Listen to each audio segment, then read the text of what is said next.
Trailer हर शनिवार रात 9 बजे सिर्फ डीडी न्यूज पर।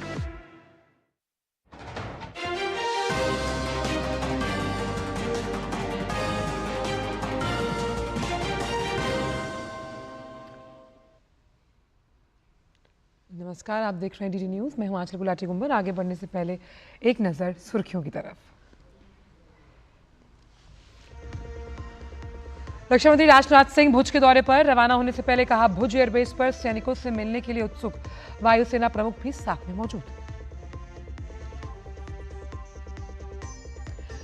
Confederation of all India traders CAIT ने आज देश भर में कारोबारियों की बुलाई अहम बैठक। तुर्की और अजरबैजान के साथ व्यापार बहिष्कार पर होना है अहम फैसला। देश भर में तिरंगा यात्रा जारी। सिक्किम में 50वें राज्य स्थापना दिवस के मौके पर गैंगटॉक में निकाली गई तिरंगा यात्रा। संबलपुर में केंद्रीय मंत्री धर्मेंद्र प्रधान यात्रा में हुए शामिल।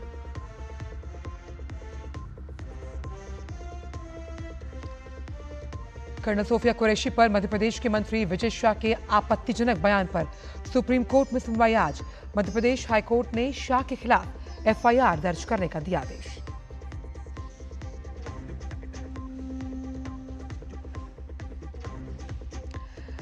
कांग्रेस नेता P चिदम्बरम ने इंडी गठबंधन की एकता पर जताई चिंता। कहा, बिखरता हुआ दिख रहा है इंडी ब्लॉक।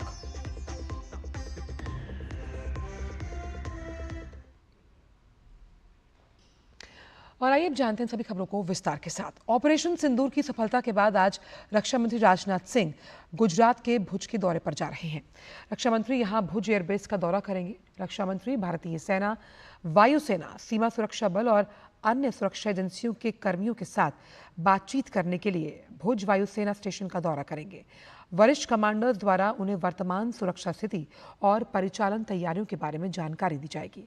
दक्षिणी कमान के general officer commanding in chief lieutenant general Dheeraj Seth इस दौरे के दौरान मौजूद रहेंगे और भुज स्थित स्वतंत्र इन्फेंट्री ब्रिगेड के तहत भारतीय सेना और BSF द्वारा निभाई जा रही अनुकरणीय भूमिका के बारे में रक्षा मंत्री को जानकारी दी जाएगी।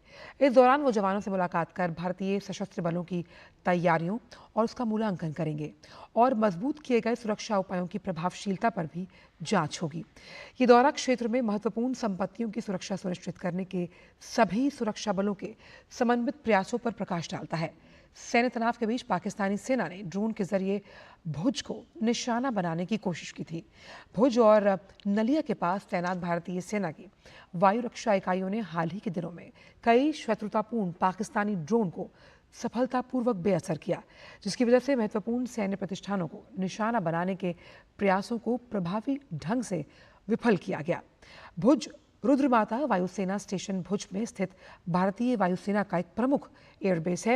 ये स्टेशन नागरिक भुज हवाई अड्डे के साथ अपना रनवे भी साझा करता है और दक्षिण पश्चिमी वायु कमान के अधीन काम करता है। भुज वायुसेना स्टेशन, जिसमें 27 विंग हैं, भारत पाकिस्तान सीमा से निकटता के कारण हवाई रक्षा और निगरानी के लिए महत्वपूर्ण आधार है। रक्षा मंत्री की सैनिकों के साथ बातचीत का उद्देश्य उभरते खतरों, वैश्विक रूप से ड्रोन युद्ध के क्षेत्र में उनके साहस, परिचालन उत्कृष्टता और उच्च मनोबल की सराहना करना है।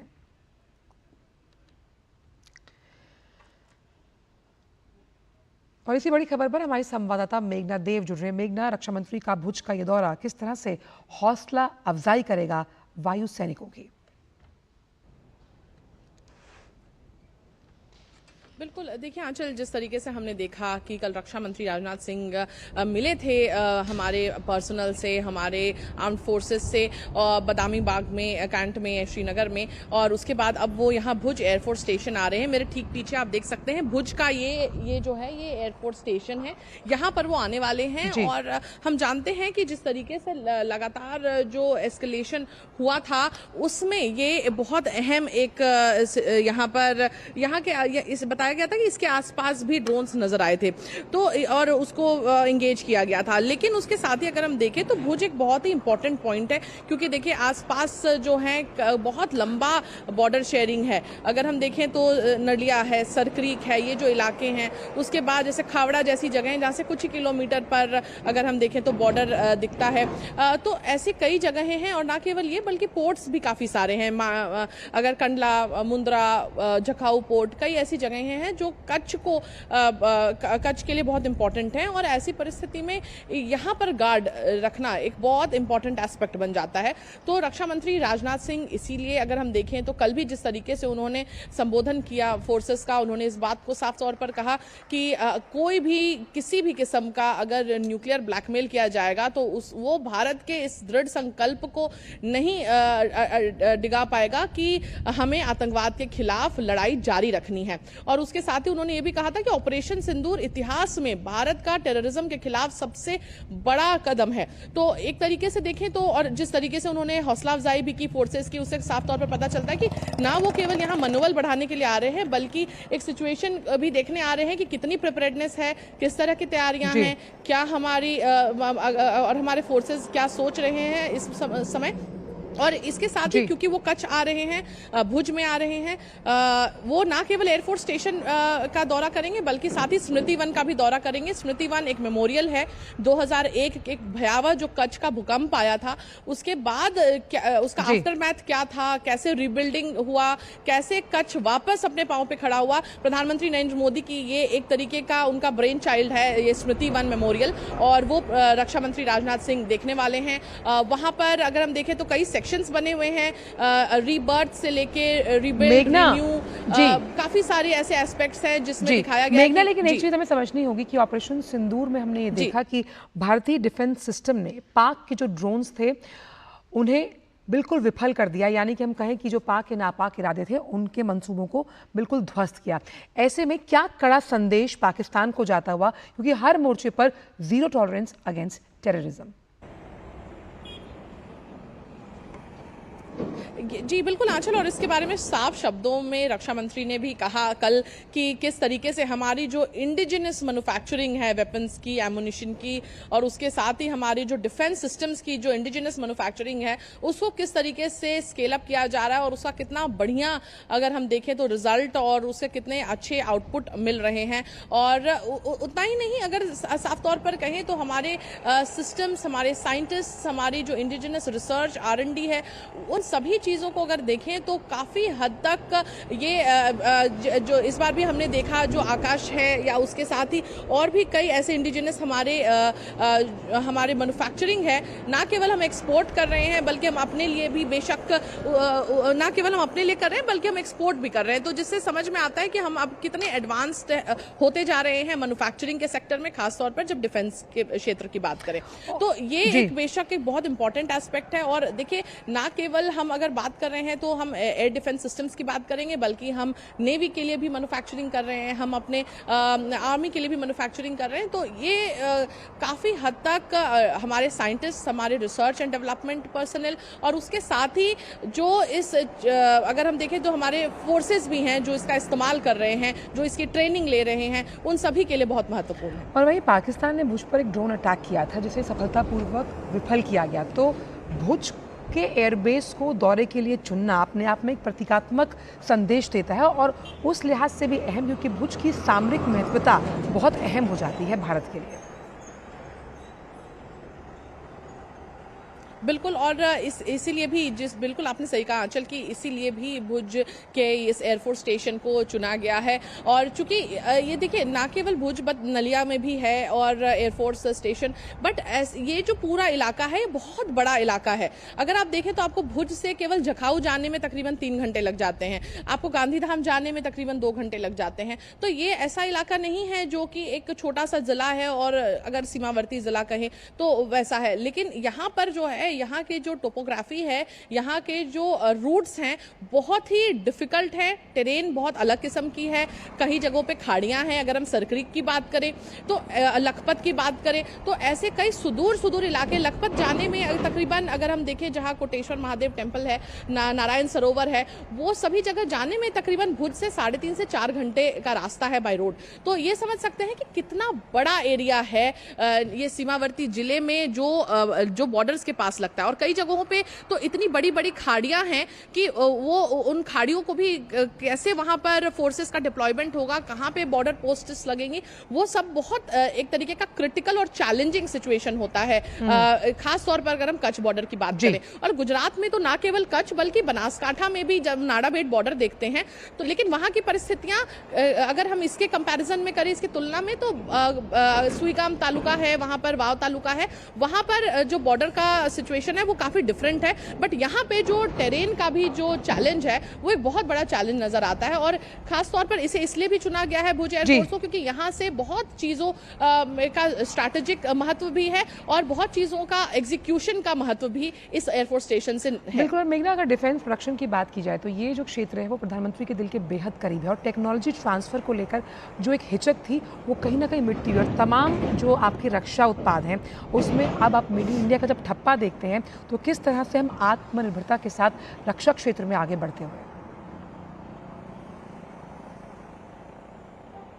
बिल्कुल, देखिए हम अगर डिफेंस इक्विपमेंट्स मैन्युफैक्चरिंग की बात करें या फिर हम अन्य क्षेत्रों में भी बात करें तो अब और खास तौर पर ऑपरेशन सिंदूर और अभी का जो सिनेरियो हुआ है, आप देख सकते हैं कितना बड़ा महत्व हमें खुद नजर आ रहा है। अगर हम देखें सोशल मीडिया पर भी जो आम जनता है उसके जो रिएक्शंस आ रहे हैं, जो रिस्पॉन्सेज आ रहे हैं, उसमें ये चीज़ नज़र आ रही है कि इंडिजिनस होना, मैन्युफैक्चरिंग करना, देश में ही मैन्युफैक्चरिंग करना, मेक इन इंडिया का महत्व कितना ज़्यादा है कि आप कितने हद तक अगर सेल्फ रिलायंट होते हैं, आत्मनिर्भर होते हैं, तो उसका इम्पैक्ट आपके खुद के एग्जीक्यूशन में कितना ज़्यादा हो जाता है। और ना केवल ये बल्कि उसके साथ ही जिस तरीके से सरकार रिसर्च एंड डेवलपमेंट में, इस बार का भी आप बजट देख लीजिए, रिसर्च एंड डेवलपमेंट में अच्छा अलोकेशन किया गया है, तो उससे भी पता चलता है कि जिस तरीके के रिजल्ट्स मिल रहे हैं, जिस तरीके से मेक इन इंडिया प्रोडक्शन बढ़ते जा रहा है, R&D के क्षेत्र में भी काफी ज्यादा इन्वेस्टमेंट और फंड अलोकेशन सरकार कर रही है। तो इससे साफ तौर पर पता चल रहा है कि कितना महत्व है इंडिजिनस कैपेसिटीज का, कैपेबिलिटीज का। और इतना ही नहीं बल्कि कई देशों से अगर हम जो इंपोर्ट करते थे उसकी जगह हम टेक ट्रांसफर से, जॉइंट कोलैबोरेशन से, जॉइंट मैन्युफैक्चरिंग वेंचर्स जो कर रहे हैं, उससे भी ये साफ तौर पर प्रूफ हो रहा है कि भारत अब ना केवल इंपोर्ट करना चाहता है, भारत मिलके मैन्युफैक्चरिंग करना चाहता है, भारत मिलके टेक्नोलॉजी बनाना चाहता है। तो ये एक तरीके के जो कोलैबोरेशंस दूसरे देशों के साथ भी हो रहे हैं वो बहुत महत्वपूर्ण है और आने वाले समय में इसके रिजल्ट्स साफ तौर पर, जमीनी तौर पर भी दिखेंगे। चलिए, बहुत बहुत शुक्रिया मेघना इन तमाम जानकारियों को हमसे साझा करने के लिए। आपसे आगे भी इस पूरी खबर पर अपडेट्स लेते रहेंगे और वक्त छोटे से ब्रेक का है। ब्रेक के उस पार भी खबरों का सिलसिला जारी है। आप देखते रहिए DD news.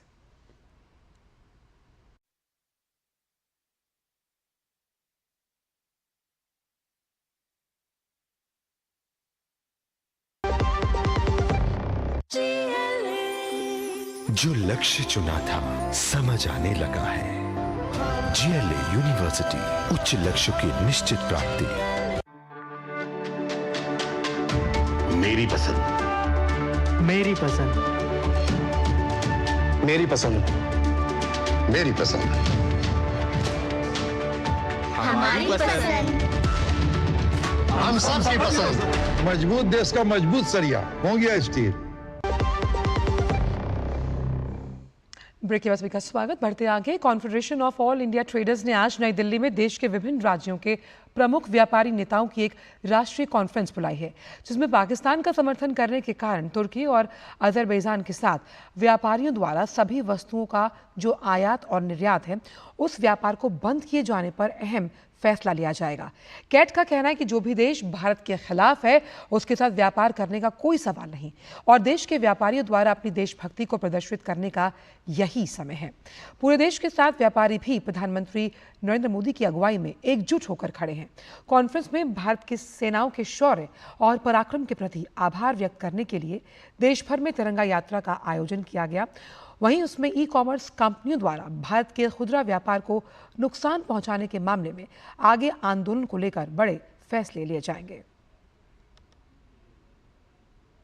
Bharatiya Janata party के सांसद प्रवीण खंडेलवाल जी हैं। सर, जिस तरह से तुर्की और अजरबैजान ने दुश्मन देश का साथ दिया, उसके बाद व्यापारियों ने राष्ट्र हित में निर्णय लिए, वो क्या निर्णय है सर? निर्णय बड़े स्पष्ट है कि जो भारत के साथ नहीं है वो भारत का नहीं है। तुर्की और अजरबैजान ने भारत के खिलाफ पाकिस्तान का समर्थन किया। पूरे देश का व्यापार और उद्योग उसके खिलाफ है और उस दृष्टि से हम आज 24 राज्यों के व्यापारी नेता यहाँ मौजूद हैं, निर्णय करेंगे कि तुर्की और अजरबैजान के साथ कोई व्यापार ना हो और इन दोनों देशों में जो यात्राएं हैं उनका बहिष्कार हो। और इसके साथ साथ हमने केंद्रीय नागर विमानन मंत्री से भी कहा है कि इंडिगो और टर्किश एयरलाइन का जो कोड शेयर एग्रीमेंट है उस एग्रीमेंट की पुनः समीक्षा हो। तो जिस तरह से भारत और तुर्की और अजरबैजान के साथ काफी समय से व्यापार चल रहा है, व्यापारी नेता भी हैं सर, एक मूलतः आमतौर पर कितना बड़ा व्यापार था ये? देखिए, बड़ा व्यापार है और इसका पूरा विवरण अभी हमारे सब व्यापारी नेताओं के सामने आएगा और फिर विधिवत रूप से कितना नुकसान होगा ये हम बता पाएंगे। कुल मिलाकर कहें तो देश से बढ़ के कुछ नहीं, व्यापार बाद में भी कर लेंगे, लेकिन देशभक्ति बार बार नहीं होती। इसीलिए देश का हर व्यापारी देशभक्त है और तुर्की और अजरबैजान के साथ हम कोई व्यापार नहीं करेंगे, ये तय है। बहुत बहुत धन्यवाद। तो ये थे भारतीय जनता पार्टी के सांसद प्रवीण खंडेलवाल, जिनका साफ तौर पर मानना है कि देशभक्ति पहले है, देश पहले, बाद में व्यापार। इसलिए तुर्की और अजरबैजान के साथ किसी तरह का व्यापार इस माहौल में संभव नहीं है। कैमरामैन मोंटी के साथ अमरेंद्र गुप्ता, डीडी न्यूज, दिल्ली। और इसी बड़ी खबर पर अमरेंद्र हमारे साथ जुड़ गए। अमरेंद्र, कहा जाता है कि प्यार और व्यापार की जोड़ी भले ही चल जाए, लेकिन प्यार और विरोध की जोड़ी खास तौर पर नहीं चलती। और ऐसे में भारत के खिलाफ जो विरोध के स्वर उठाए अजरबैजान और तुर्की ने, पाकिस्तान का साथ देके भारी पड़ गया उनको। देखिए, हमारे प्रधानमंत्री नरेंद्र मोदी ने साफ तौर पर कहा है कि टेरर और ट्रेड एक साथ नहीं चल सकते, खून और पानी एक साथ नहीं हो सकता। और उसके बाद जिस तरह से पूरी, अगर आप देखें कि पहलगांव के आतंकी हमले के बाद ऑपरेशन सिंदूर और उसके बाद जिस तरह से भारत की कूटनीतिक जीत, लेकिन उसके बाद जब एक्सपोज हुआ तुर्की और अजरबैजान की, उन्होंने किस तरह से दुश्मन देशों का साथ दिया, पाकिस्तान का साथ में, उसके बाद उनके कुछ बयान भी तुर्की के कि उनको भले टूरिज्म का नुकसान हो जाए लेकिन वो पाकिस्तान के साथ खड़े हैं। लेकिन तुर्की ये भूल गया कि जब बड़ी बड़ी आपदाओं में भारत ने किस तरह से तुर्की का साथ दिया। ऐसे में जो अब भारत का जो व्यापारी है वो भी जो है तुर्की के साथ व्यापार नहीं करने को लेकर एक राष्ट्रव्यापी आंदोलन के तहत दिल्ली में एक कैट का जो आंदोलन है उसमें 24 राज्यों के तकरीबन 150 जो बड़े व्यापारी हैं वहां एकत्रित हुए हैं और कुछ अहम विषयों पर जो है मंथन चल रहा है। मैं आपको बता दूं कि सम्मेलन के जो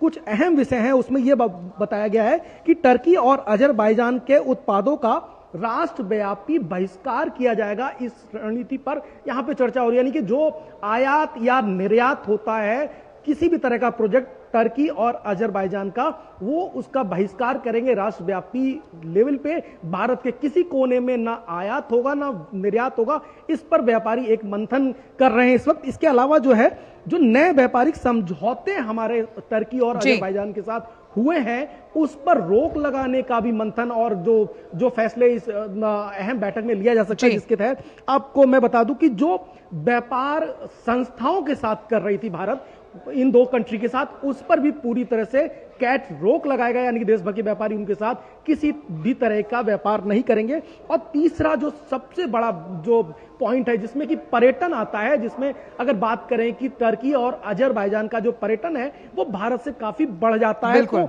यात्रा एवं पर्यटन योजनाओं के रद्दीकरण पर भी यहां पर मंथन चल रहा है। और इससे पहले मैं आपको बता दूं कि जिस तरह से जो व्यापारी कैट के राष्ट्रीय महामंत्री और भारतीय जनता पार्टी के सांसद हैं प्रवीण खंडेलवाल, उन्होंने कल एक पत्र लिखा है सिविल एविएशन मिनिस्ट्री को और उसमें मांग की है कि जो समझौते पहले से अजरबैजान और तुर्की के साथ हमारे हैं उन समझौते को फिर से आकलन करने की जरूरत है और उन्हें रद्द करने की जरूरत है। इस पर भी जो पत्र है बिल्कुल ऐसा ही एक एमओयू साइन, बिल्कुल आप सही कह रहे हैं अमरेंद्र, ऐसा ही एक एमओयू साइन हुआ है इंडिगो और तुर्की एयरलाइंस के बीच जिसकी समीक्षा करने की बात की जा रही है। लेकिन सवाल यहाँ पर यह भी है कि आर्थिक लिहाज से अगर हम देखें तो जो तुर्की है और भारत उनके बीच अगर 2024-25 की बात की जाए तो करीबन 5 अरब डॉलर का व्यापार हुआ है। व्यापारिक लिहाज से कितना बड़ा धक्का पहुंचेगा तुर्की और अजरबैजान को अगर फैसला लिया जाता है पूर्णतः निर्यात और आयात को रोकने का? देखिए आंचल, ये बहुत बड़ा फैसला माना जा सकता है उन कंट्री के लिए जिसमें टर्की और अजरबैजान जैसी कंट्री हो, जिसका पूरी तरह से अगर बात करें तो भारत न सिर्फ व्यापारिक मुद्दों पे साथ दे रहा था, सामरिक और रणनीतिक मुद्दों पर भी साथ दे रहा था और व्यापार के हर पहलू में और उनकी आपदाओं में जब भारत खड़ा था तो उनको एक बड़ा बल मिलता था। और जिस तरह से हमारे बहुत अच्छे संबंध रहे टर्की के साथ, ऐसा नहीं है कि हमने हमेशा उनकी मदद की और जिस तरह से व्यापार बढ़ रहा था, ये कहीं ना कहीं संकेत था कि एक भारत ने अपने हमेशा पड़ोसी प्रथम की बात जो की है उसके तहत काम किया। लेकिन अगर इस तरह के आतंकी हमले के बाद जिस तरह दुश्मन देश के साथ टर्की और अजरबैजान खुलेआम खड़े हैं और उनकी घोषणा है कि वो पाकिस्तान के साथ है, तो ऐसे में व्यापार और जितने भी ट्रेड है खत्म होने से कहीं ना कहीं एक बड़ा झटका माना जा सकता है। और ये दोनों कंट्री की जो आर्थिक स्थिति पे जो अगर आप देखें आर्थिक मोर्चे पे एक बड़ी विफलता होगी। और जो अगर आप देखें फाइनेंस ईयर, इससे पिछला वाला फाइनेंस ईयर का देखें 2022-23 में, तो खासा जो है उनके व्यापार को बूस्ट मिला था। लेकिन अगर अब आप देखें तो जिस तरह से पूरे देश में कैट ने एक मांग की है, तो अगर ये पूरी तरह से व्यापार, आयात, निर्यात और टूरिज्म तीनों बंद हो जाता है तो बहुत बड़ी आर्थिक विफलता होगी टर्की और अजरबैजान के लिए।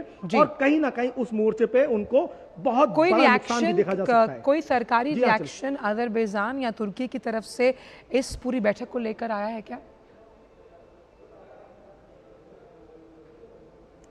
अच्छा, अभी तक तो कोई सरकारी रिएक्शन नहीं आया है दोनों कंट्री की तरफ से, लेकिन भारत सरकार की तरफ से बताया जा रहा है, जिस तरह से जो प्रवीण खंडेलवाल कैट के राष्ट्रीय महामंत्री और सांसद हैं लोकसभा के, उनका कहना है कि वो इस बैठक के बाद सरकार के साथ डायलॉग करने वाले हैं, यानी कि सरकार के साथ मिलने वाले हैं। और जो उनका मेमोरेंडम है, यानी कि कैट की जो राष्ट्रीय व्यापारियों की एक बड़ी बैठक जिसमें 24 स्टेट के 150 से ज्यादा व्यापारी यहां पर एकत्रित हुए हैं, वो जो बैठक के पॉइंट्स होंगे उसका एक मेमोरेंडम सरकार को देंगे और उसके बाद ये अपेक्षा करेंगे कि सरकार इस पर अपना पूरी तरह से मत क्लियर कर दे। लेकिन देखिए सबसे बड़ी बात, आजकल कुछ भी हो, प्रधानमंत्री जी ने बहुत साफ शब्दों में कहा है टेरर और ट्रेड एक साथ नहीं होगा। यानी कि ये मकसद एक है कि जब प्रधानमंत्री ने संदेश दे दिया है तो सरकार का संदेश साफ है। अब जो आगे की प्रोसीजर है, जो व्यापार, ट्रेड और टूरिज्म की बात है, तो इस बैठक के बाद भी कहीं ना कहीं भारत सरकार तो क्लियर है।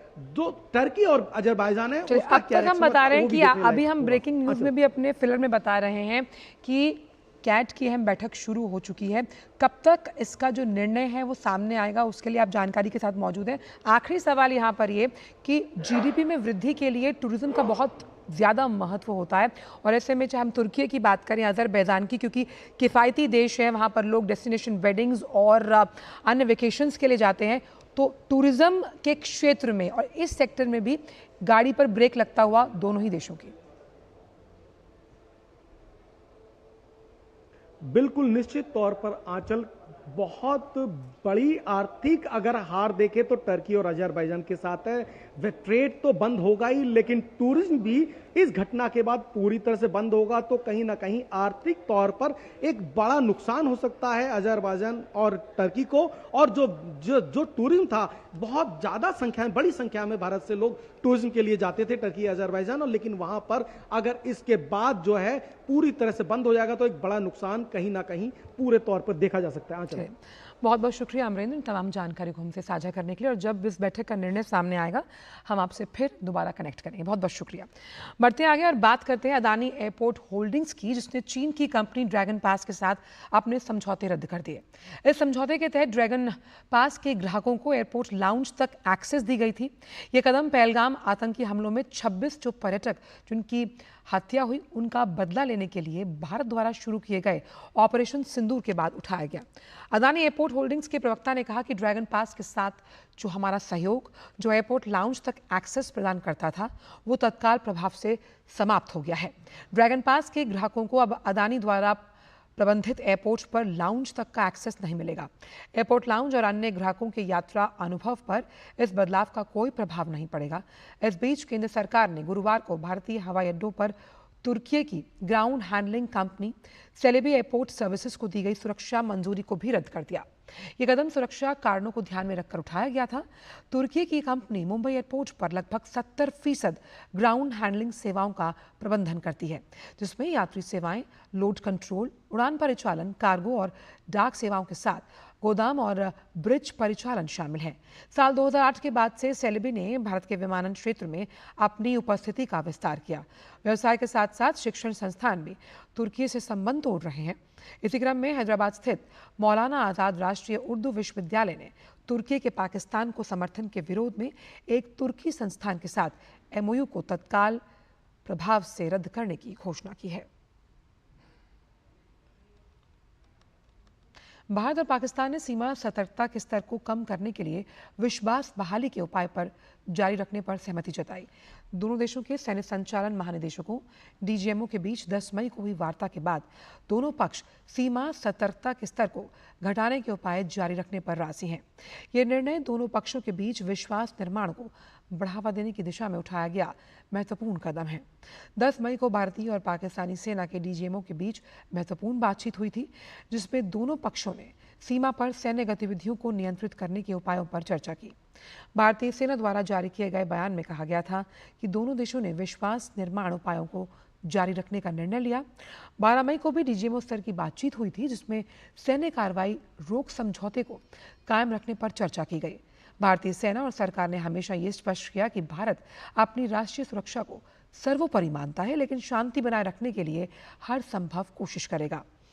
भारतीय सेना की ओर से यह भी कहा गया कि सीमा सतर्कता के स्तर को कम करने के लिए दोनों देशों को सहमति की जरूरत है और इस दिशा में किए गए कदम काफी अहम है। ये सहमति भारत और पाकिस्तान के बीच सैन्य सहयोग और बातचीत के नए रास्ते खोलेगी, जिसमें भविष्य में सीमा पर शांति बनी रहे।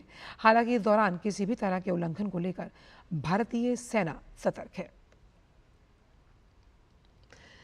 बार बार पाकिस्तान का झूठ बेनकाब हो रहा है। भारत से तनाव के दौरान पड़ोसी देश ने अपनी वाहवाही करने के लिए झूठ की जैसे फैक्ट्री ही खोलकर रख दी। पाकिस्तान के सब झूठ अब पकड़े जा रहे हैं। वहां की मीडिया उसके झूठ को खुद बेनकाब कर रही है। हालिया मामले में द डेली टेलीग्राफ को लेकर जिसमें फर्जी खबर का एक पेज बनाया गया। खबर में पाकिस्तान को आसमान का निर्विवाद राजा बताया गया था। अखबार का हवाला देकर वहां के विदेश मंत्री इसाक डार ने भी सेनेट में अपनी वायुसेना की प्रशंसा की। पाकिस्तानी अखबार में कहा गया और साथ ही उसने अपने उपकरणों के माध्यम से विश्लेषण किया और ब्रिटिश प्रकाशन द डेली टेलीग्राफ की जांच में ये पाया गया कि यह खबर सरासर झूठी थी और ऐसी कोई खबर कभी साझा की ही नहीं गई। वहीं दूसरी ओर विदेश मंत्री डॉक्टर एस जयशंकर ने अफगानिस्तान के विदेश मंत्री मौलवी आमिर खान मुत्तकी से टेलीफोन पर बातचीत की है। बातचीत के दौरान जयशंकर ने पहलगाम आतंकी हमले की निंदा करने के लिए अफगानिस्तान को धन्यवाद दिया। साथ ही भारत ने अफगानिस्तान में विकास कार्यों को आगे बढ़ाने की अपनी प्रतिबद्धता की पुष्टि की। दरअसल तालिबान सरकार के सत्ता में आने के बाद दो देशों के बीच ये पहली बातचीत है। इस दौरान विदेश मंत्री जयशंकर ने अफगान विदेश मंत्री मुताकी के साथ व्यापार, चाबहार पोर्ट और अफगान व्यापारियों और मरीजों के लिए वीजा सुविधा पर भी बातचीत की। दोनों देशों के बीच संबंधों पर प्रकाश डालते हुए जयशंकर ने कहा कि विपरीत परिस्थितियों में अफगानिस्तान के लोग भारत के साथ खड़े हुए हैं।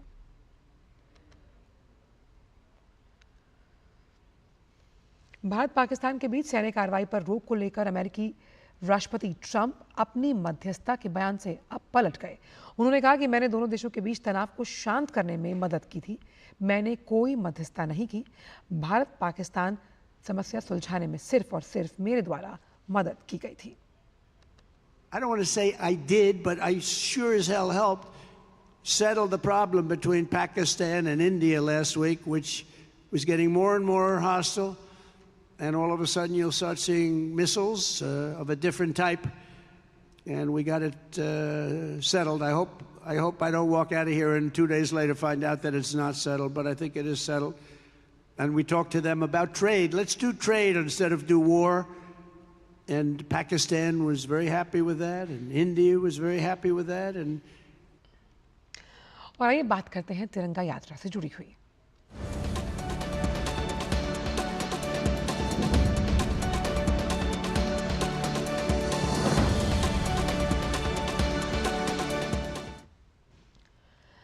सिक्किम आज अपनी स्थापना की 50वीं वर्षगांठ मना रहा है। इस अवसर पर दिन भर विभिन्न कार्यक्रम प्रस्तावित हैं, जिनमें तिरंगा यात्रा, राज्य स्तरीय पूर्ण राज्यत्व दिवस समारोह, सम्मान से जुड़े कार्यक्रम, सांस्कृतिक कार्यक्रम शामिल हैं।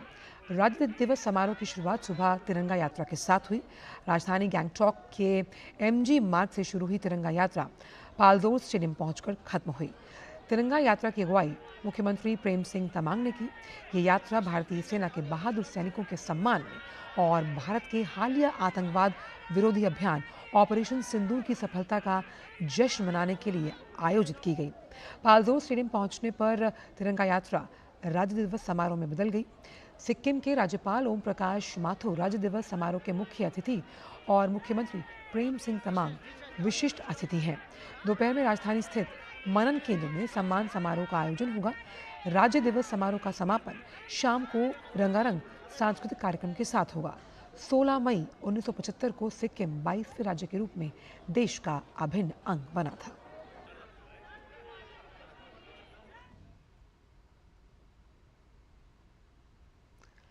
बात ओडिशा की, जहां के संबलपुर में केंद्रीय शिक्षा मंत्री धर्मेंद्र प्रधान और ओडिशा के उप मुख्यमंत्री KV सिंह देव ने संबलपुर में सशस्त्र बलों के सम्मान में आयोजित तिरंगा यात्रा में भाग लिया। इस मौके पर ओडिशा के मंत्री रवि नायक भी मौजूद रहे। यात्रा के बाद केंद्रीय मंत्री धर्मेंद्र प्रधान ने कहा कि एक बेजोड़ सैन्य कार्रवाई के रूप में ऑपरेशन सिंदूर निश्चित रूप से दुनिया में कहीं भी राज्य प्रायोजित आतंकवाद पर सबसे घातक, तेज और सर्जिकल कार्रवाई में शुमार होगा। साथ ही उन्होंने कहा कि आतंकवाद के खिलाफ हमारी लड़ाई में एक नया सामान्य बनाने में उनके दृढ़ इच्छा शक्ति वाले नेतृत्व के लिए प्रधानमंत्री जी का मैं आभारी हूं। वहीं भारतीय सेना के शौर्य को सलाम करने के लिए उत्तर प्रदेश के बरेली में तिरंगा शौर्य यात्रा निकाली गई, जिसमें शहरवासियों ने गर्मजोशी के साथ शिरकत कर सेना का हौसला बढ़ाया और उनके पराक्रम के प्रति लोगों को जागरूक किया। शहरवासियों ने बड़ी संख्या में इस यात्रा में भाग लिया। शहर के अलग अलग इलाकों में लोगों ने यात्रा का स्वागत पुष्प वर्षा कर किया। आतंकवाद के खिलाफ एकजुटता का संदेश दे रही इस यात्रा में हर वर्ग, हर समुदाय के लोग उन्होंने शिरकत की। बहुत ही एक अच्छा हम लोगों का अभियान है, जिससे हमारे देश में एक ऊर्जा, लोगों में जागृति आएगी। अपने देश के प्रति जो सम्मान है, जो छुपा हुआ है, वो जागृत होगा। लोगों में एक जागृति आएगी, लोग ऐसे ही यूनाइटेड होंगे। पूरा विश्व भारत को जगत गुरु इसी आधार पर मानेगा कि सब लोग, भारतीय लोग, जैसे अभी हुआ था उसका सारा पूरे भारतीयों ने एक साथ जवाब दिया था, ऐसे ही सब लोग अब यूनाइटेड होंगे। तो बरेली में लाखों की तादाद में आप देख रही हैं, जन सैलाब उमड़ा पड़ा है। इसमें ना कोई हिंदू है, ना कोई सिख है, ना कोई मुसलमान है। इसमें सारे लोग एक साथ, सभी धर्मों के लोग एक साथ आज सच्चे देशवासी, सच्चे भारतवासी के रूप में आज सड़कों पर आए हैं और भारतीय सेना के प्रति उन्होंने अपना एक विश्वास दिखाया है। और जो पाकिस्तान को भारतीय सेना ने जो मजबूती के साथ जवाब दिया और घर में घुस के मारा है। हमारी भारतीय सेना, इंडियन आर्मी के पराक्रम को सराहने की, उन पे गर्व करने की, हमारी बेटियों पर, हमारी माताओं पे, हमारे देश पे जो पाकिस्तान ने आतंकवादी हमले के माध्यम से दुस्साहस करने का कार्य किया और जिसको हमारे सशक्त प्रधानमंत्री मोदी जी के नेतृत्व में हमारी सेना ने अपने जिस पराक्रम और शौर्य से उनको जवाब दिया, उसी चीज को सेलिब्रेट करने के लिए और हमारी सेना का और हमारी सरकार का धन्यवाद देने के लिए यात्रा। और वहीं ऑपरेशन सिंदूर की सफलता के बाद देश भर में तिरंगा यात्रा का आयोजन किया जा रहा है। इसी सिलसिले में रांची में जोर शोर से तिरंगा यात्रा निकाली गई। इस मौके पर युवाओं ने प्रधानमंत्री की जो नेतृत्व है उसकी क्षमता की प्रशंसा की और भारतीय सेना के पराक्रम और शौर्य पर भी गर्व जताया। देखिए, पहलगाम आतंकी हमला जो हुआ वो मात्र 26 लोगों की हत्या नहीं थी, बल्कि उसके माध्यम से भारत में सांप्रदायिकता फैलाने की कोशिश की गई थी। और भारतीय सेना द्वारा जो ऑपरेशन सिंदूर चलाया गया वो बेशक एक पराक्रम था, लेकिन साथ ही साथ वो 140 करोड़ भारतीयों का भी प्रहार था। युद्ध तभी होता है जब सारी हदें पार हो जाती है। तो पाकिस्तान की तरफ से जो बार बार अटैक होता रहा, आतंकवादी हमले होते रहे, किसी को भी ज़्यादा छूट मिल जाने के कारण वो आगे बढ़ते चला जाता है। तो जो हुआ है बहुत अच्छा हुआ है और हमें अपनी देश की जो सेना है, सरकार है, उस पर गर्व है। हम सभी एकजुट हैं एकता में ही बल है, इसलिए हमेशा एक रहें और आगे इस तरह के जो भी खतरे आएंगे तो हम हमेशा उसमें सरकार के साथ और सेना के साथ डटकर खड़े रहेंगे। सेना ने जिस प्रकार से अपना ऑपरेशन किया है और जिस हिसाब से उनके ठिकानों पे हमला किया, चाहे वो रात को हो या दिन पे, हमले के बाद भी सेना आतंकवादियों ने लगातार 2-3 दिन तक मिसाइल दागे हैं, ड्रोन से हमला किया गया, लेकिन जवाबी कार्रवाई के रूप में हमेशा जिस प्रकार से सेना ने अपने पराक्रम का स्वर दिखाया वो बहुत बेहतरीन था हमारे। और मुझे लगता है कि कितनी केपेबल है इंडिया की डिफेंस और इंडिया की गवर्नेंस, वो देखने को मिली। और साथ ही साथ में पाकिस्तान जो है वो कितना इनकेपेबल हाथों से रूल हो रहा है और इसीलिए सिर्फ और सिर्फ वहाँ आतंकवादी पनप रहा है, ये भी देखने के लिए मिला। जो हमारे जो प्रधानमंत्री हैं उन्होंने साफ शब्दों में पूरी दुनिया को ये स्पष्ट शब्दों में कहा है कि आतंकवाद के खिलाफ जो है वो कभी भी इस तरह का कृत्यों को सख्ती से कार्रवाई करेंगे। और महाराष्ट्र के अकोला में भी तिरंगा रैली का आयोजन किया गया। राजेश्वर महाराज मंदिर से शहर के विभिन्न मार्गों में भव्य मोटरसाइकिल तिरंगा रैली निकाली गई। इस रैली में महिलाओं ने ऑपरेशन सिंदूर के प्रति आभार जताते हुए सिंदूर लगाकर रैली में भाग लिया। इस अवसर पर क्षेत्र के सांसद, विधायक और बड़ी संख्या में नागरिक उपस्थित रहे।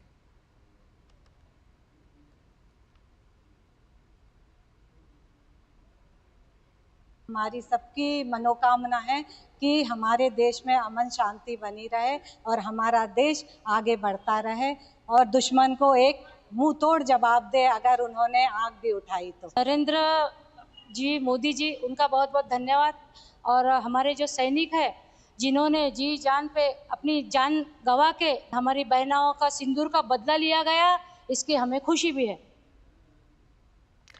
केंद्रीय सूचना एवं प्रसारण राज्य मंत्री एल मुरुगन आज दक्षिण त्रिपुरा के बेलोनिया में तिरंगा यात्रा में शामिल हुए। त्रिपुरा में ये दूसरी तिरंगा यात्रा निकाली गई। तो त्रिपुरा के बेलोनिया में भी तिरंगा यात्रा निकाली गई, जहां पर सेना के शौर्य, अदम्य साहस को सम्मान करने के इस उपलक्ष्य में इस यात्रा का आयोजन किया गया। हम जानते हैं कि ऑपरेशन सिंदूर को सफल बनाने में सेना ने अपने पराक्रम का जलवा बिखेरा था।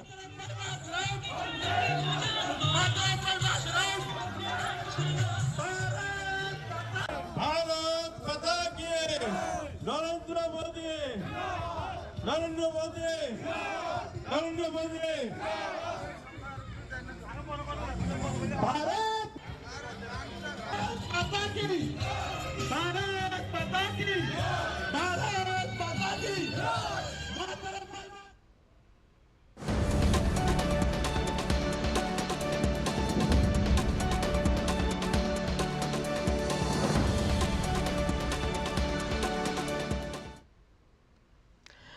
और अब बात बुरहानपुर जिले की, जहां के भंबाड़ा गांव मध्य प्रदेश में सैनिकों का गांव और शौर्य की पहचान इसे बनाया जा चुका है। महज 7,000 की आबादी और 1200 परिवारों वाला ये गांव देशभक्ति की जीती जागती मिसाल है।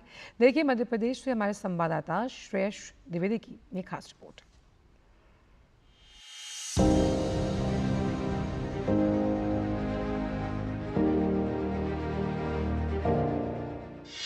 सैनिकों का गांव भंबाड़ा बुरहानपुर जिले का आदर्श गांव बना भंबाड़ा गांव। सैनिकों का गांव भंबाड़ा बन चुका है शौर्य की पहचान। भंबाड़ा गांव बना देशभक्ति की जीती जागती मिसाल। भंबाड़ा में बसता है देश के लिए जान लुटा देने का जज्बा। खेती किसानी से जुड़े इस गांव से अब तक 100 से ज्यादा नौजवान भारतीय सेना, अर्धसैनिक बलों और सुरक्षा एजेंसियों में देश सेवा कर रहे हैं। यहाँ देशभक्ति कोई भावना नहीं बल्कि परंपरा है जो पीढ़ियों से चली आ रही है। जब माता पिता खेतों में हल चला रहे होते हैं तब उनके बेटे सरहदों पर बंदूक थामे देश की रक्षा कर रहे होते हैं। गांव में जब कोई जवान छुट्टी लेकर घर आता है तो पूरा माहौल उत्सव में बदल जाता है। युद्ध चल रहा है उसमें उन्होंने भी पार्टिसिपेट किया है और मुझे गर्व है कि भाई वो मतलब सब भारत देश के लिए ये कर रहे, सीमा पर तैनात है। बहुत प्राउड फील होता है क्योंकि जितने बच्चे भी अभी भी सेना में भर्ती हुए सब मेरे ही स्टूडेंट हैं, तो बहुत अच्छा लगता है। और कभी ऐसे लगता है कि हमारे बच्चों को, अपने भारत देश के जो सैनिक है उनको भी कुछ ना हो और वो विजय हासिल करे। हर घर से एक फौजी निकलना यहाँ गर्व की बात मानी जाती है। भंबाड़ा की खास बात यह है कि यहाँ के सैनिक अधिकतर किसान परिवारों से आते हैं। माँ बाप खेतों में पसीना बहाते हैं और उनके बेटे सीमा पर जान की बाजी लगाते हैं। सैनिकों की पत्नियां भी वीरता में कम नहीं। वो कहती हैं, अनहोनी का डर देशभक्ति के आगे कुछ नहीं। हाल ही में भारत ने ऑपरेशन सिंदूर से जब पाकिस्तान को मुंहतोड़ जवाब देते हुए आतंकी ठिकानों को तबाह किया, तब बम्बाड़ा गांव के नौजवानों ने भी सीमा पर अपना पराक्रम दिखाते हुए आतंकी देश पाकिस्तान को मुंहतोड़ जवाब दिया तो पूरा गांव गौरवान्वित हुआ। ग्राम बम्बाड़ा से करीब 100 के आसपास युवा देश की रक्षा के लिए अपनी सेवाएं दे रहे हैं और हमें गर्व होता है गाँव वालों को कि एक जज्बा उन्होंने अपने दिल में समाया हुआ है कि नौकरी तो करना है, रोजी रोटी के लिए तो हर बहुत सारी जगह हम जॉब कर सकते हैं, नौकरी कर सकते हैं, लेकिन ऐसी नौकरी जिसमें हमें रोजी रोटी के साथ देशभक्ति मिल जाए, देश की सेवा का मौका मिले, तो हमें भी गर्व होता है। हमारे गांव बम्बाड़ा में जो युवा रहते हैं वो एक छोटी उम्र से ही यानी 9 से 10 साल की उम्र से ही फिटनेस के लिए तैयार रहता है और डेली मॉर्निंग वॉक के लिए सुबह शाम प्रैक्टिस करता है, ट्रेनिंग लेना शुरू करते हैं। हमारे गांव में महज 7,000 की आबादी है और इसमें 100 से अधिक सैनिक अपनी सेवाएं दे रहे हैं। ये गांव वीरता की पाठशाला है। यहाँ के बच्चे बचपन से ही फौजी बनने का सपना लेकर बड़े होते हैं। डॉक्टर, इंजीनियर ही नहीं, आर्मी में जाना इनकी पहली पसंद है। फिटनेस को लेकर यहाँ का युवा बेहद सजग रहता है। बम्बाड़ा गांव वास्तव में वो मिट्टी है जहाँ हर कण में देश के लिए जान लुटा देने का जज्बा बसता है। इस गांव के बुजुर्ग बड़ी शान से अपने सैनिकों की बहादुरी की कहानियां सुनाते हैं। यह गांव आज भी देश के लिए वीर सपूत तैयार कर रहा है जो अपनी जान की परवाह किए बिना दिन रात देश की सीमाओं की रक्षा कर रहे हैं। Shreyas Dwivedi, DD news, Madhya Pradesh. और अब बात कांग्रेस के कद्दावर नेता शशि थरूर की, जो इन दिनों सरकार की तारीफ करते हुए कई मौकों पर दिखे। इसके बाद पूर्व केंद्रीय मंत्री पी चिदम्बरम ने भी कुछ ऐसा ही रुख अपनाया। चिदम्बरम ने हाल ही में एक अंग्रेजी अखबार में लेख लिखकर भारत पाकिस्तान सीज फायर को लेकर केंद्र सरकार के फैसलों की प्रशंसा की। इसमें एक कदम और आगे बढ़ते हुए उन्होंने 2024 में प्रधानमंत्री के खिलाफ तैयार विपक्षी एकजुटता एनडीए गठबंधन के अस्तित्व पर ही सवाल खड़ा कर दिया। उनके इस कदम के बाद सियासी गलियारों में अटकलों का बाजार गर्म है। इस पर बीजेपी नेता शहजाद पूनावाला ने कड़ी प्रतिक्रिया देते हुए कहा कि ये प्रतिबद्धता का गठबंधन नहीं, ये गठबंधन विरोधाभास का है।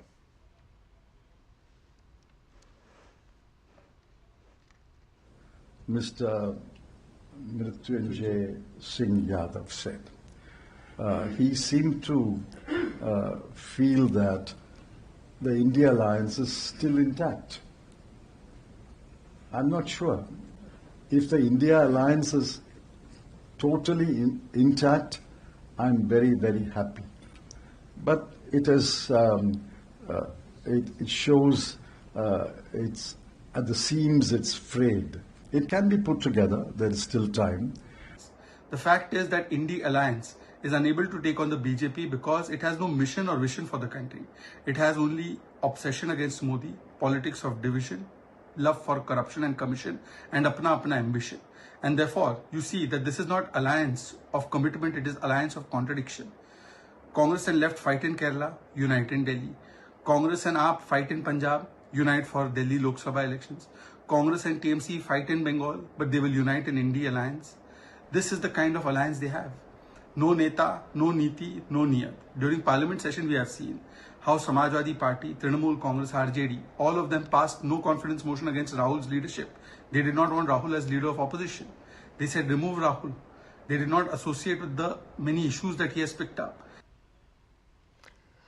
और इसी बड़ी खबर पर कुमार आलोक हमारे संवाददाता हैं वो जुड़ गए हैं। कुमार, अगर हम इसे ऐसे समझे कि जिस तरह से तारीफों के पुल शशि थरूर बांध रहे हैं, पी चिदम्बरम भी अब उसी के साथ सुर मिलाते हुए, कहीं ऐसा तो नहीं जो लक्ष्मण रेखा है उसे लांघ गए हैं दोनों नेता और अब एक क्लियर कट मैसेज दिया जाएगा कांग्रेस की तरफ से कि ये जो विचार हैं वो पार्टी लाइन से इतर हैं?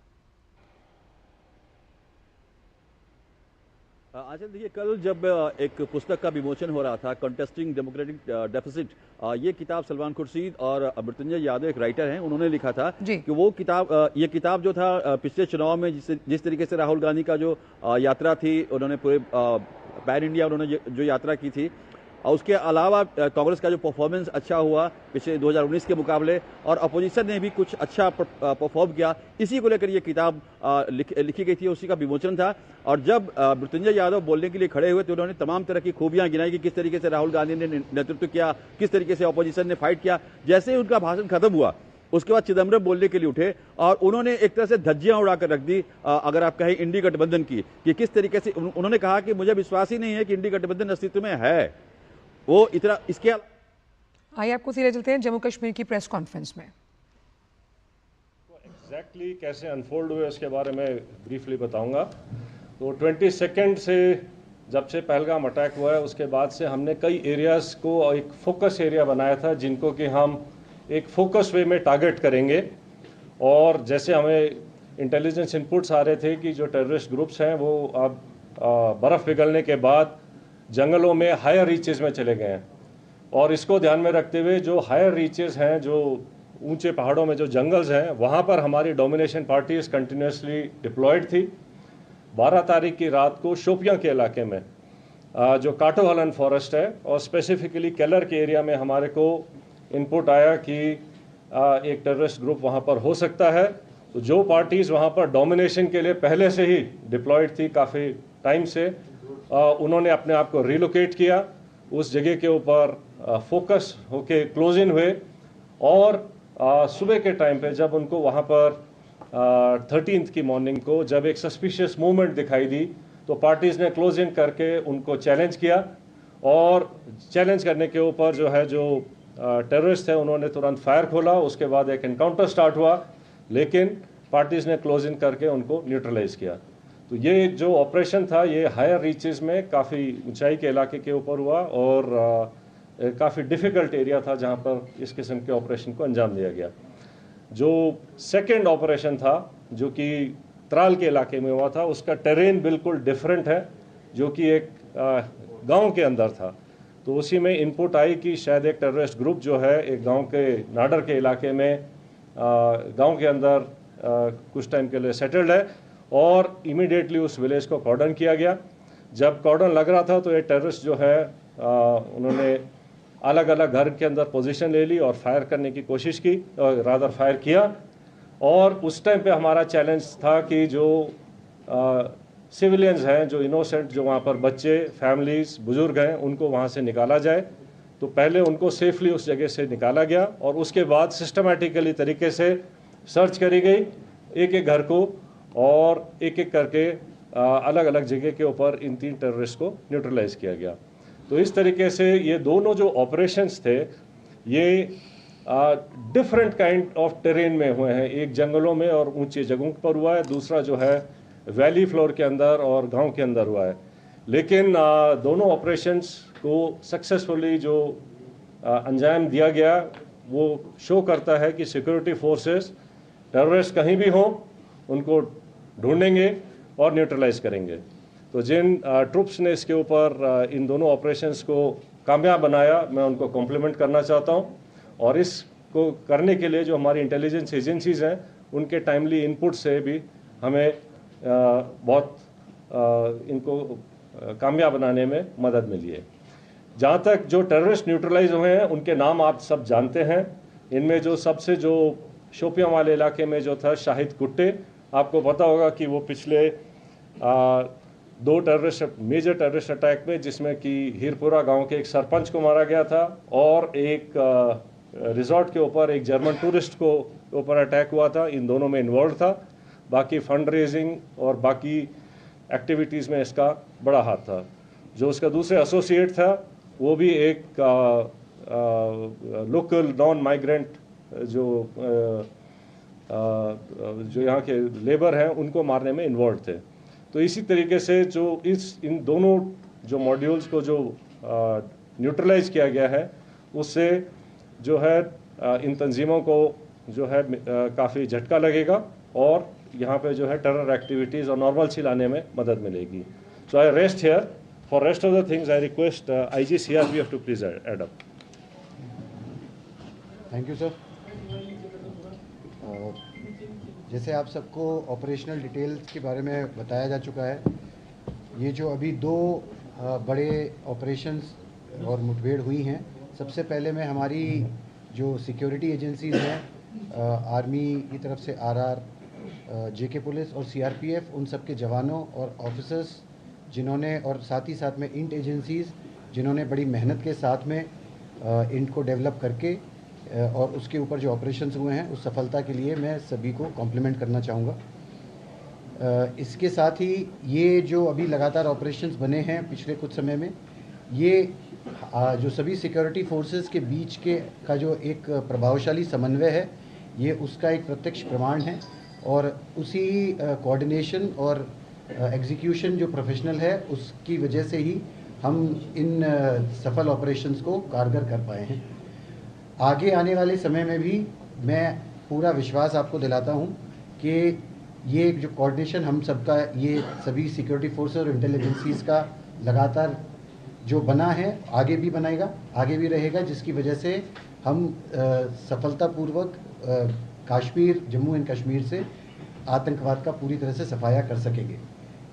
एक बात और, मैं यहाँ की पब्लिक है, मैं उनका भी धन्यवाद करना चाहूँगा। हम सभी सिक्योरिटी फोर्सेस की तरफ से मैं उनका धन्यवाद करना चाहूँगा कि उनके सहयोग के बगैर इस तरीके की सफलता और आतंकवाद का सफाया करना मुश्किल ही नहीं, नामुमकिन है।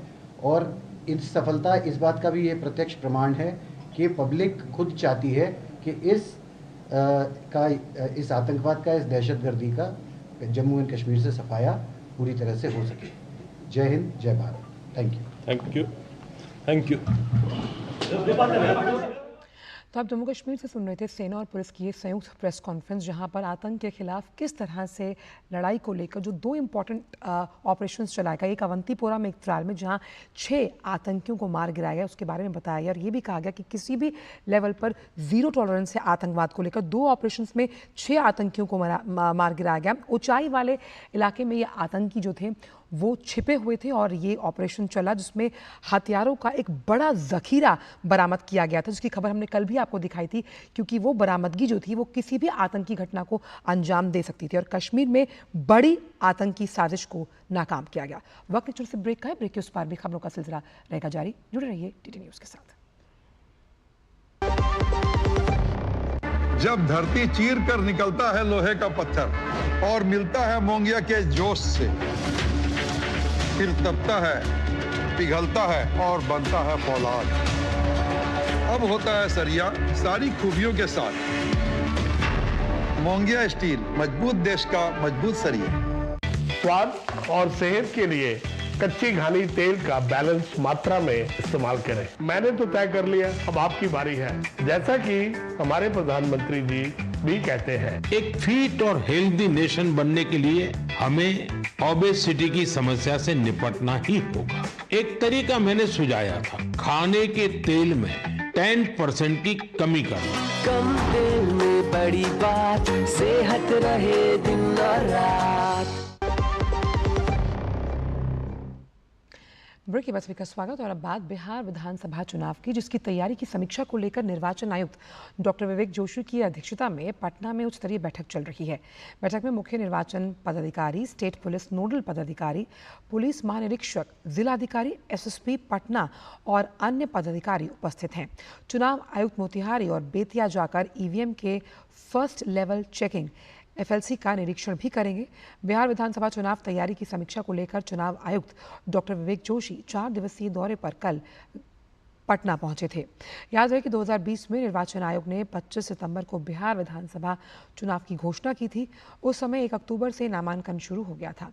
अब चुनाव की घोषणा तक लगभग 4.5 महीने का समय बचा हुआ है। मनी लॉन्ड्रिंग के खिलाफ ईडी की कार्रवाई लगातार जारी है। ईडी ने आज चेन्नई में 1000 करोड़ के शराब घोटाले के सिलसिले में 8 स्थानों पर छापेमारी की, जिसमें टैस्मैक के MD विसाकन का आवास और फिल्म निर्माता आकाश भास्करन से जुड़े कार्यालय शामिल हैं। अधिकारियों के अनुसार ये छापे गंभीर मनी लॉन्ड्रिंग आरोपों से संबंधित हैं। दिल्ली पब्लिक स्कूल द्वारका में फीस बढ़ोतरी को लेकर चल रहे विवाद के बीच 100 से ज़्यादा अभिभावकों की याचिका पर दिल्ली हाईकोर्ट आज सुनवाई करेगा। अभिभावकों ने अपने बच्चों की सुरक्षा की मांग करते हुए दिल्ली हाईकोर्ट का रुख किया। उनकी मांग है कि कोर्ट स्कूल का नियंत्रण सरकार और LG को सौंपे। याचिका में कहा गया कि पिछले कुछ सालों में स्कूल मनमाने तरीके से फीस बढ़ाकर अभिभावकों से इसे वसूलने के लिए दबाव डाल रहे हैं। जो अभिभावक फीस का भुगतान नहीं कर पा रहे उनके साथ स्कूल दंडात्मक कार्रवाई का सहारा ले रहे हैं। उनके बच्चों को परेशान किया जा रहा है। स्कूल ने अपने परिसर में बच्चों की एंट्री को रोकने के लिए बाउंसर तक रख लिए।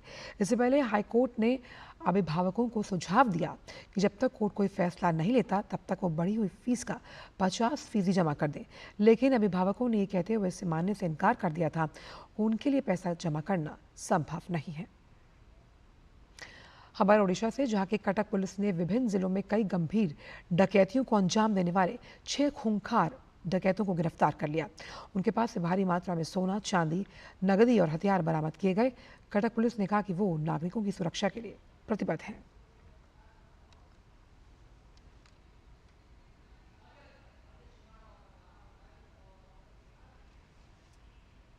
फिलहाल समाचारों में इतना ही। दीजिए इजाजत। नमस्कार।